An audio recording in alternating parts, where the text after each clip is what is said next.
Breaking news Panchayati Raj municipal శాఖ అధికారులతో CM KCR సమావేశమయ్యారు.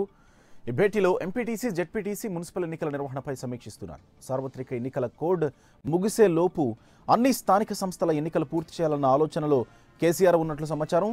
సీఎంతో పాటు మంత్రి వేముల ప్రశాంత్ రెడ్డి ఈ సమావేశంలో పాల్గొన్నట్లు తెలుస్తోంది. పూర్తి సమాచారం తెలుసుకుందాం మా ప్రతినిధి కేఎస్ అడిగి. కేఎస్, స్థానిక సంస్థల ఎలక్షన్స్ కూడా ఈ కోడ్ లోపలే పూర్తి చేయాలని సీఎం కేసీఆర్ భావిస్తున్నట్లుగా తెలుస్తోంది. ప్రస్తుతం ఏర్పాటు చేసినటువంటి మీట్ దాని గురించేనా, ఇంకా ఏమైనా అంశాలు చర్చిస్తున్నారా?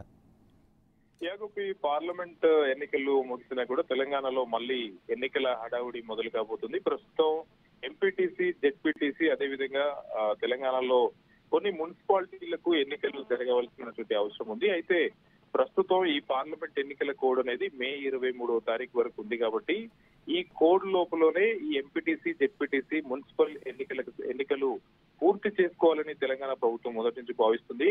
పార్లమెంట్ ఎన్నికల కోడ్ రాకముందే కేంద్ర ఎన్నికల కమిషన్ కు తెలంగాణ రాష్ట్ర ప్రభుత్వం ఒక లేఖ కూడా రాసింది. ఈ పార్లమెంట్ ఎన్నికల కోడ్ లోనే ఈ ఎన్నికలు అంటే తొలి విడతలోనే నిన్నటితో పార్లమెంట్ ఎన్నికలు ముగిస్తాయి కాబట్టి ఒక 45 days గడువు ఉంది కాబట్టి ఈ కోడ్ లోనే మేము ఎన్నికలు నిర్వహించుకుంటామని కేంద్ర ఎన్నికల సంఘానికి ఒక లేఖ రాసింది. కేంద్ర ఎన్నికల సంఘం సైతం రాష్ట్ర ఎన్నికల సంఘానికి నివేదించింది.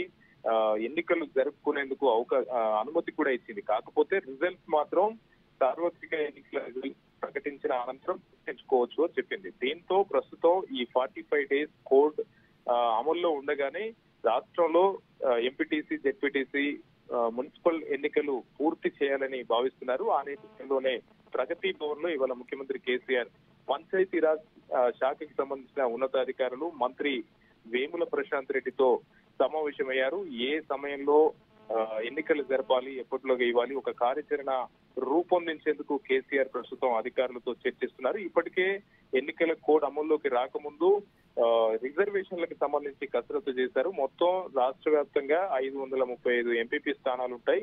దాంట్లో 50% రిజర్వేషన్ మేరకు ఏ వర్గానికి ఎన్ని స్థానాలు కేటాయించాలి అని దానిపై ఒక క్లారిటీ ఉంది. మొత్తం 535 ఎంపీపీ స్థానాల్లో ఎస్టీలకు 57 స్థానాలు, ఎస్సీలకు 101 స్థానం, బీసీలకు 121 స్థానాలను ఇప్పటికే కేటాయించారు. 2011 జనాభా లెక్కల ప్రకారం ఆ ప్రకారమే ఎన్నికలు జరుగుతాయి. ఈ రిజర్వేషన్లు 50% మించకుండా ఈ ఎన్నికలు నిర్వహించేలా ప్రస్తుతం ప్రభుత్వం ప్లాన్ చేస్తుంది. ఇవాళ సమావేశం అనంతరం రాష్ట్ర ఎన్నికల సంఘాన్ని కూడా నివేదిస్తారు. ప్రస్తుతం ఈ రిజర్వేషన్ల ప్రక్రియ అన్ని పూర్తి చేశాం కాబట్టి ఏ క్షణానైనా నోటిఫికేషన్ ఇచ్చి ఎన్నికలు జరపవచ్చు అనేటువంటి ఒక గ్రీన్ సిగ్నల్ అయితే ప్రభుత్వం నుంచి వెలువడే అవకాశం కనిపిస్తా ఉంది. Gopi. Right case, thank you.